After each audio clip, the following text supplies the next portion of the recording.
In December 2020, a woman disappeared without a trace. Her family searched for answers. Friends wondered where she had gone. Days turned into weeks, and weeks turned into months. Nobody knew that the horrifying truth was hidden inside the very home she once shared with her ex-boyfriend. According to investigators, 52-year-old Courtney Jerri Winters never left that apartment alive. Prosecutors say she was strangled to death during an argument, and what happened afterward would shock even experienced detectives. Instead of reporting her death, authorities say her ex-boyfriend, Matthew Lewinski, hid her body and continued living in the same residence for 7 months while her remains decomposed. The case would eventually become one of the most disturbing murder investigations in Michigan, involving a hidden corpse, allegations of mutilation, years of legal battles, and a family desperately seeking justice. This is the true crime story of Matthew Lewinski and Courtney Jerri Winters. Please like this video, subscribe to the channel and turn on notifications for more true crime stories.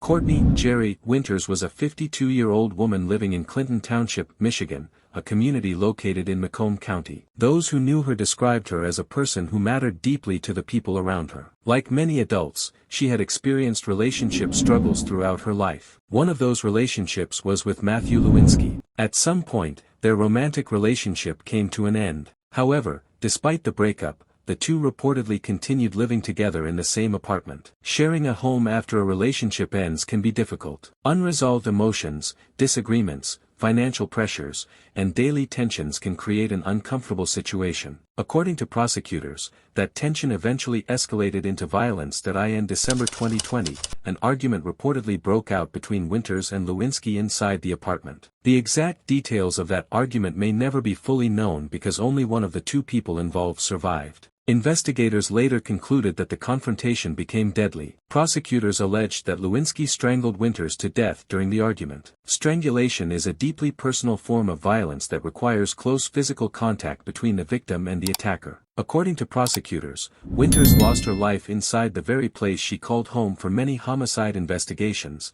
the story would begin after the killing. But in this case, the events that followed became just as shocking as the murder itself. Rather than contacting emergency services or reporting what had happened, prosecutors say Lewinski immediately began trying to conceal the crime. According to evidence presented in court, Winters' body was initially left inside a bathtub. As time passed and decomposition progressed, authorities say her remains were eventually moved to the basement of the residence. Investigators would later allege that Lewinski continued living inside the apartment while Winters' body remained hidden there. Days passed. Then weeks passed. Eventually months went by. According to investigators, nearly 7 months passed while the victim's remains remained concealed inside the residence. During that time, family members had no answers. Friends did not know what had happened. Loved ones were left wondering where Winters had gone. For families dealing with the disappearance of a loved one, the uncertainty can be devastating. Every phone call creates hope. Every rumor feels important. Every day without answers becomes another painful reminder that someone is missing. For Winters' family,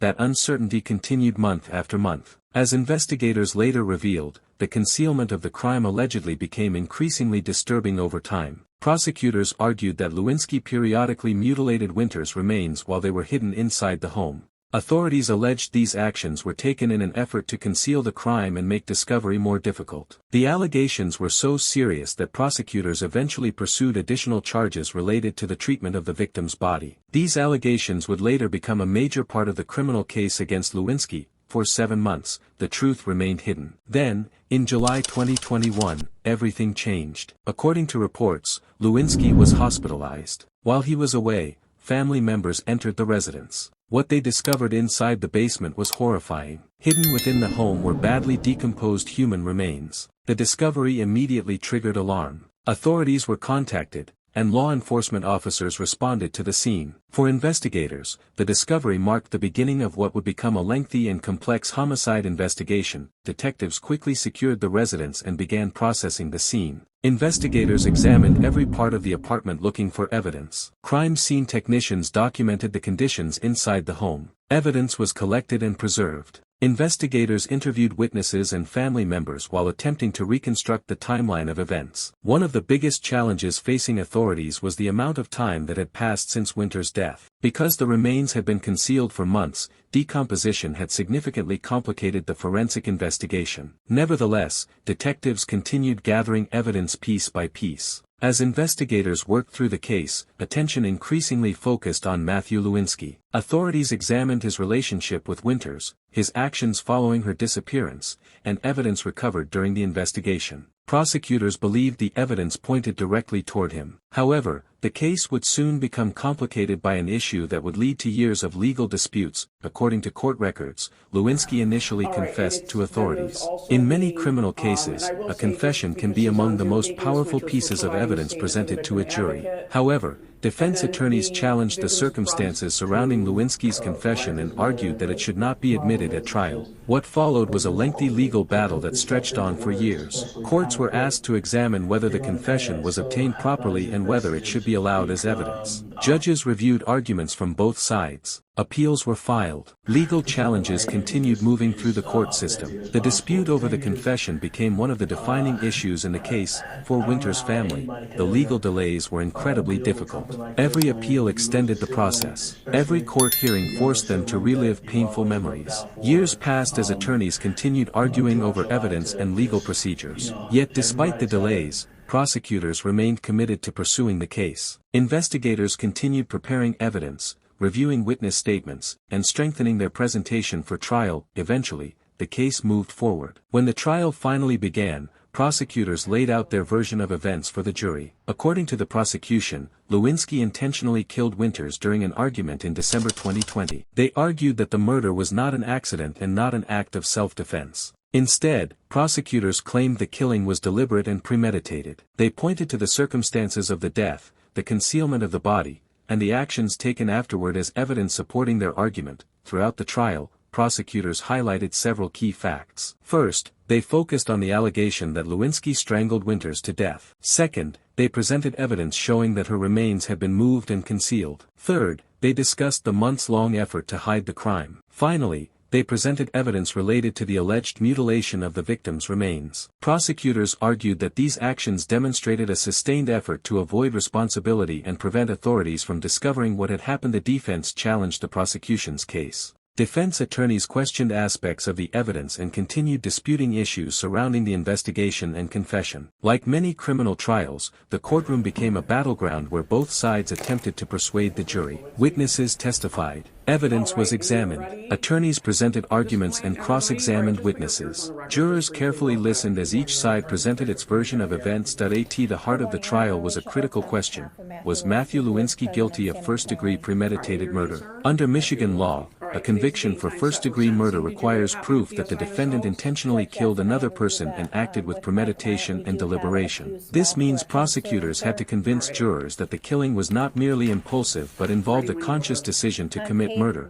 After hearing the evidence and considering the arguments presented by both sides, jurors reached their decision. The verdict was guilty. Matthew Lewinski was convicted of first-degree premeditated murder. The jury also convicted him of disinterment and mutilation of a dead body, along with concealing the death of an individual. The verdict represented a major victory for prosecutors who had spent years pursuing the case. For Winters' family, it marked an important step toward justice after years of uncertainty and grief. Although the guilty verdict answered the question of criminal responsibility, one final stage remained. Sentencing would determine Lewinski's punishment. On July 14, 2026, nearly 6 years after Winters lost her life, the case returned to court. Family members, prosecutors, defense attorneys, and court officials gathered as the judge prepared to announce the sentence. Macomb County Circuit Court Judge Rachel Rancilio presided over the hearing. Because Lewinski had been convicted of first-degree premeditated murder, Michigan law required a mandatory sentence of life imprisonment without the possibility of parole. The judge imposed that sentence,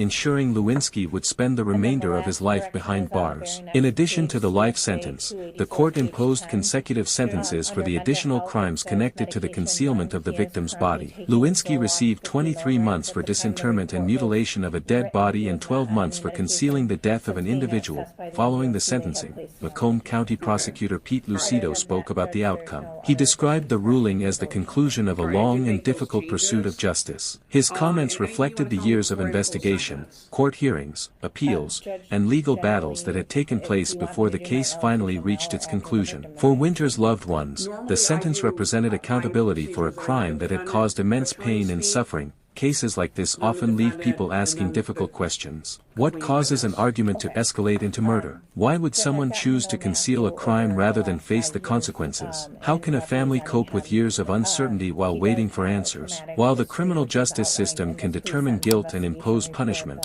it cannot always explain the deeper human questions left behind by tragedies like this one. The case of Matthew Lewinski and Courtney, Jerri, Winters remains one of the most disturbing homicide cases in recent Michigan history. The murder itself was tragic, but the allegations surrounding the concealment of the body made the case especially shocking. Investigators say a victim's remains remained hidden inside a home for 7 months while the suspect continued living there. The discovery of the body, the allegations of mutilation, and the years-long legal battle over the confession combined to create a case that captured widespread attention. For the family of Courtney, Jerri, Winters, no court ruling can undo what happened. No sentence can bring back a loved one. However, after years of waiting, the criminal case finally reached a conclusion.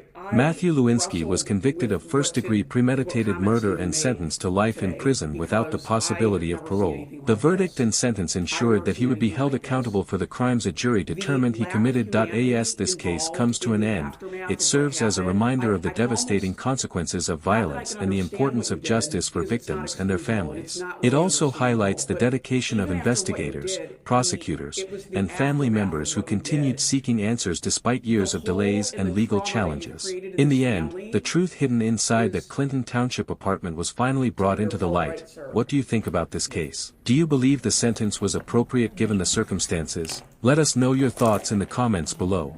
If you found this true crime documentary informative, don't forget to like this video, subscribe to the channel, and turn on notifications so you never miss another true crime story. You can also share this video with friends and family who enjoy true crime documentaries. Thank you for watching, and we'll see you in the next case.